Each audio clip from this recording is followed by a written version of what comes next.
Ora, e porque hoje é o Dia Mundial da Arte, o circo está por perto, no Porto Canal. Obrigada, Eunice. Tens um talento. É assim, eu, por vezes, por segundos, temi por ti, pelo arco e pelo nosso estúdio, mas correu lindamente.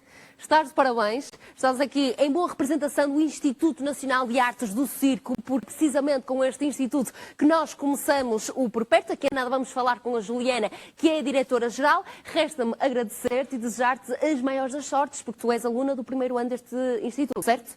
Então é isso. Continua a criar a arte. Feliz Dia Mundial da Arte. E olha, parabéns por este talento enorme.